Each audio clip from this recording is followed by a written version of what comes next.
নমস্কার দর্শক, আমি কৃষ্ণকান্ত সিনহা শিলচর নিউজে আবার আপনাদের সবাইকে স্বাগত জানাই। ইম্পর্টেন্ট গুরুত্বপূর্ণ কয়েকটা খবর নিয়ে আসলাম, সঙ্গে থাকবেন। ভিডিওটা দেখার সঙ্গে সঙ্গে চটকলাই খবর কষা করবেন যাতে সবার কাছে গুরুত্বপূর্ণ খবরটা পৌঁছে যাক। দর্শক, আজকে আসামের মাননীয় মুখ্যমন্ত্রী ডক্টর হিমন্ত বিশ্ব শর্মা মহোদয় বেশ কয়েকটা অ্যানাউন্সমেন্ট করেছেন। আসামের জন্য, সাধারণের জন্য অনেকটা লাভের আপডেট আছে। দয়া করে ভিডিওটাকে সবার কাছে পাঠিয়ে দেবেন যাতে সবাই এই লাভের আপডেটটা জানতে পারে, লাভের খবরগুলো জানতে পারে। অনেকেরই লাভ হবে। দর্শক, প্রথম যে খবরটা, সেই খবরটা হচ্ছে আপনাদের আসামের যে সকল অঙ্গনবাদী যে সকল কর্মচারী আছেন ওনাদের জন্য বলে দিয়েছেন। অঙ্গনবাদী কর্মী যারা আছেন ওনারা 10 বছর কাজ করার পর সুপারভাইজারে ওনারা সেই পদোন্নতি হন। তো এইবার সেই সুপারভাইজারের যে পোস্টগুলা, আগে কি হতো, 75-25 থাকতো। 75% রিক্রুটমেন্ট হতো এবং 25% অঙ্গনবাদী কর্মীর থেকে ওনারা যেতেন। তো এখন বলে দিয়েছেন আইসিডিএস সুপারভাইজারের জন্য অঙ্গনবাদী কর্মীরা থাকবে 50%, সেখান থেকে রিজার্ভেশন, এবং 50% হবে ডাইরেক্ট রিক্রুটমেন্ট বলে সেটা আসামের মাননীয় মুখ্যমন্ত্রী ডক্টর হিমন্ত বিশ্ব শর্মা মহোদয় সেটা বলে দিয়েছেন। বেতন বৃদ্ধি হয়েছে মধ্যাহ্ন ভোজন প্রকল্পের যে সকল রাঁধুনি যারা আছেন ওনাদের, রাঁধুনি যারা আছেন, মিড ডে মিল যে সকল রাঁধুনি যারা আছেন ওনাদের জন্য। দর্শক, মিড ডে মিলের রাঁধুনিদের জন্য বলে দিয়েছেন যে ওনাদের বেতন 1500 টাকা ছিল, এখন 2000 টাকা করা হয়েছে। কেন্দ্র সরকার দেবে 1000 এবং রাজ্য সরকার দেবে 1000। আগে কি হতো, কেন্দ্র সরকার 1000 দিত, রাজ্য সরকার 500 টাকা দিত, এখন রাজ্য সরকার 1000 দেবে বলে সেটা জানিয়ে দিয়েছেন। দর্শক, তার জন্য 108 কোটি টাকা ব্যয় করবে সরকার বলে মুখ্যমন্ত্রী ডক্টর হিমন্ত বিশ্ব শর্মা মহোদয় সেটা বলে দিয়েছেন। এপিডিসিএল, এপিজিসিএল, এইজিসিএল, এনএইচএম এবং এসএসের যে সকল কর্মচারী যারা আছেন ওনাদের জন্য বিশেষ একটা খবর দিয়েছেন আসামের মাননীয় মুখ্যমন্ত্রী, যেটা ক্যাবিনেটের সিদ্ধান্ত নিয়ে নেওয়া হয়েছে যে আপন বাহন স্কিমের আন্ডারে ওনারা সবাই এখন লোন নিতে পারেন। আপন বাহন স্কিমের আন্ডারে গাড়ির জন্য ওনারা লোন পেতে পারেন। সেই সর্বশিক্ষার আন্ডারে যারা আছেন, তারপরে আপনাদের সেই এনএইচএমের যারা কর্মীরা আছেন ওনারাও পাবেন, আগে ওনাদের ছিল না।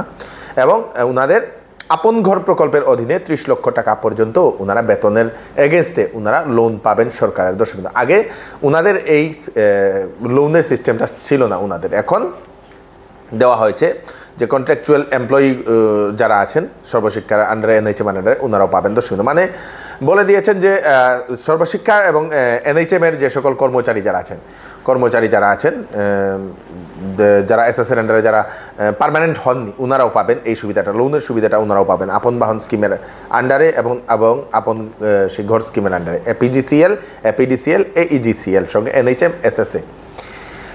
খুব সুন্দর খবর। দর্শকবৃন্দ, আসামের বাহিরে মৃত্যু হওয়া যুবক যুবতী ছাত্রছাত্রীদের মৃতদেহ সসম্মানে আসামে নিয়ে আসা হবে।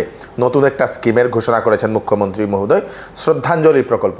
সেই শ্রদ্ধাঞ্জলি প্রকল্পের অধীনে যদি কোনো ছাত্রছাত্রী আসামের বাইরে থেকে যদি কোনো দুর্ঘটনাবশত বা যে কোনো কারণবশত যদি মৃত্যু হয়, বা কোনো আসামের যুবক যুবতীরা যারা বাইরে কাজকর্মের জন্য গেছেন, কাজের জন্য গেছেন, চাকরি করার জন্য, তো সেখানে কোনো কারণবশত দুর্ঘটনার কারণে যে কোনো কারণবশত মৃত্যু হয় এবং সেখান থেকে নিয়ে আসার সময় ওনাদের অনেক টাকার প্রয়োজন হয়, তো মুখ্যমন্ত্রী বলে দিয়েছেন তার জন্যই একটা নতুন একটা প্রকল্প নিয়ে নেওয়া হয়েছে, শ্রদ্ধাঞ্জলি প্রকল্প, যেটা আসাম পুলিশ স্পেশাল ব্রাঞ্চ যেটা দেখবে সেই শ্রদ্ধাঞ্জলি প্রকল্পটা।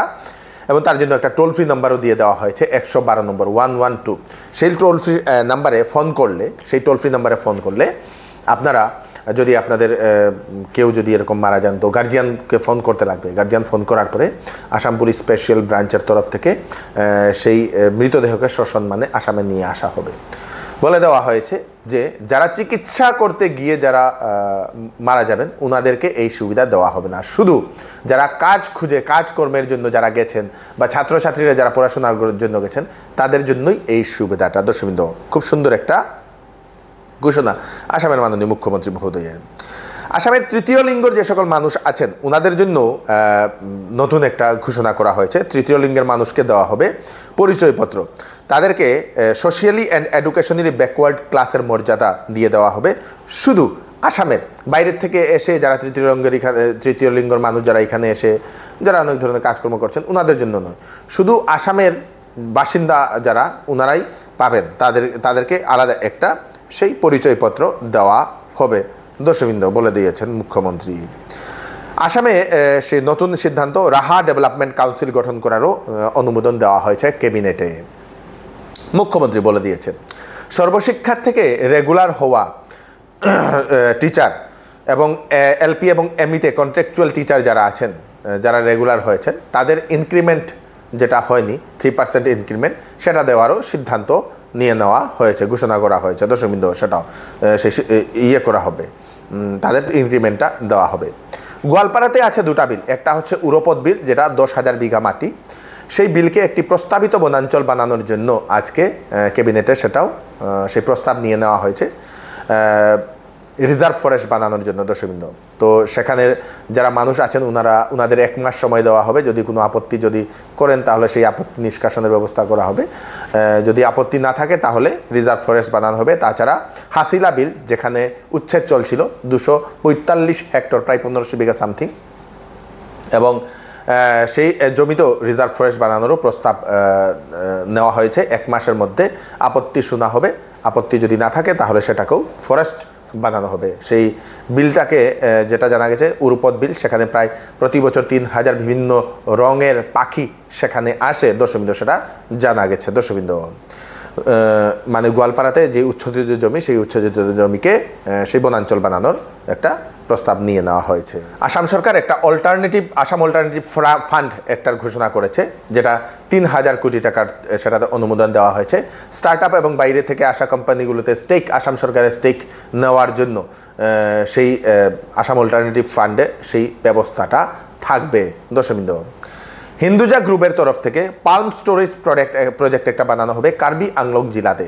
প্রায় 5400 কোটি টাকা ব্যয়ে সেই প্রজেক্টটা বানানো হবে বলে মুখ্যমন্ত্রী সেটা জানিয়ে দিয়েছেন। দশমিন্দ এটা হচ্ছে কয়েকটা বিশেষ আজকে ক্যাবিনেটের সিদ্ধান্ত আসাম সরকারের। দশমিন্দ তাড়াতাড়ি সবাইকে পাঠিয়ে দেবেন, যাতে সবার কাছে পৌঁছে যায়, যাতে সবাই এই ঘোষণাটা জানতে পারে। তাড়াতাড়ি করুন। আমি কৃষ্ণকান্ত সিনহা আবার নতুন আরেকটি ভিডিও নিয়ে আসবো।